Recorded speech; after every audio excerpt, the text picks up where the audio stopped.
આણંદ જિલ્લામાં છેલ્લા વર્ષો દરમિયાન જે મિલકત સંબંધી ગુનાઓ અનડિટેક રહેવા પામેલ છે એ ગુનાઓ ડિટેક્ટ કરવા માટે અમદાવાદ રેન્જના પોલીસ મહાનિરીક્ષક શ્રી વત્સ સાહેબ તેમજ આણંદ જિલ્લાના પોલીસ અધિક્ષક શ્રી જીજી જસાની સાહેબે જરૂરી સૂચના આપેલી, જે અનુસંધાને આણંદ જિલ્લા એલસીબીના ઇન્ચાર્જ પીઆઈ માળી, પીએસઆઈ ચૌહાણ તથા પીએસઆઈ રાણા તથા તેમના સ્ટાફના માણસોએ આ તમામ ગુનાવાળી જગ્યાઓની વિઝિટ કરી તેના ટેકનિકલ રિસોર્સિસ તેમજ હ્યુમન રિસોર્સિસનો ઉપયોગ કરી આ ગુનાઓ ડિટેક્ટ કરવા પ્રયત્ન કરેલા, જે તેમજ આ ગુનાઓ ડિટેક્ટ કરવા માટે નેત્રમ સીસીટીવી કેમેરાના પણ ઉપયોગ કરવામાં આવેલા, તેમજ ટોલ નાકાના સીસીટીવી કેમેરા તેમજ ટોલ નાકાના વાહનોની ડિટેલ પણ મેળવવામાં આવેલી હતી. આ ગુનાઓ ડિટેક્ટ કરવા માટે પીઆઈ માળી તથા તેમની ટીમના માણસોએ વર્કઆઉટ હાથ ધરેલ, જેના ભાગરૂપે એલસીબીમાં ફરજ બજાવતા હેડ કોન્સ્ટેબલ પ્રમેશકુમાર ગુલસિંહભાઈને બાતમી મળેલ કે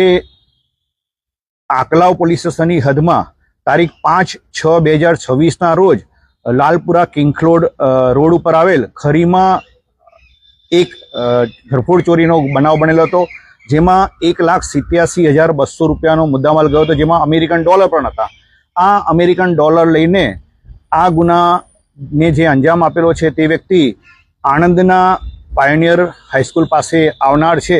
જે બાતમી મળતા જ એલસીબીના પીઆઈ માળી, પીએસઆઈ ચૌહાણ તથા રાણા તથા તેમની ટીમના માણસોએ જઈ કોર્ડન કરી આ વ્યક્તિને પકડી લીધેલો હતો અને તેની અંગ ઝડતી કરતા તેની પાસેથી કુલ $300 મળી આવેલા હતા. તેને એલસીબી ખાતે લાવી તેની પૂછપરછ કરતા તેને તથા તેની સાથેના ચંદુભાઈ ભાવસિંહ પલાસ રહેવાસી આંબલી ખજુરિયા તથા પિન્ટુભાઈ રમેશભાઈ ભાભોર રહેવાસી છરછોડા, મહીભાઈ રત્નાભાઈ ભાભોર રહેવાસી છરછોડા તથા વિક્રમભાઈ કટારા રહેવાસી ગરબાડા તમામ પાંચે મળી આ ગુનાને અંજામ આપેલ હોવાની હકીકત જણાવેલ છે. વધુમાં આ આરોપી હિન્દુભાઈ કાળિયાભાઈ ભાભોર જે ને કોર્ડન કરીને પકડેલો છે, તેની પૂછપરછ કરતા આ તમામ આરોપીઓએ છેલ્લા 3 વર્ષની અંદર આણંદ જિલ્લાના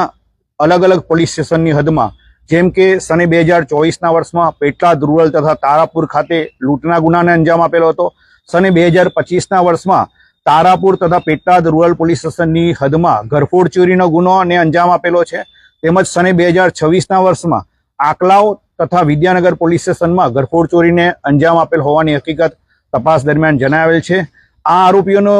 ગુનાહિત ઇતિહાસ બાબતે પૂછપરછ કરતા આરોપી હિન્દુભાઈ કાળિયાભાઈ ભાભોર સને 2002થી લઈ અને અત્યાર સુધી કુલ 8 જેટલા ગુનાઓ અમદાવાદ શહેર, વડોદરા શહેર, આણંદ, દાહોદ ટાઉન તથા ગરબાડા પોલીસ સ્ટેશનની હદમાં ગુનાઓને અંજામ આપેલ હોવાની હકીકત જણાવેલ છે. વધુમાં આપ સર્વેને જાણ કરવામાં આવે છે કે હિન્દુભાઈ કાળિયાભાઈ ભાભોર તથા તેની સાથેના માણસો આ અગાઉ આણંદ જિલ્લાની અંદર 2023ના વર્ષમાં મજૂરી કામ કરવા માટે આવેલા હતા અને અલગ અલગ એરિયાના માહિતગાર હોવાથી તેઓ આ એરિયાનો લાભ લઈ અને તેમની સાથે અન્ય આરોપીઓને બોલાવી રાત્રે આવી ઘરફોડ ચોરી કે લૂંટના ગુનાને અંજામ આપી અને પરત દાહોદ જિલ્લામાં જતા રહેલ હોવાની હકીકત હાલ સુધીની તપાસ દરમિયાન જણાવેલ છે.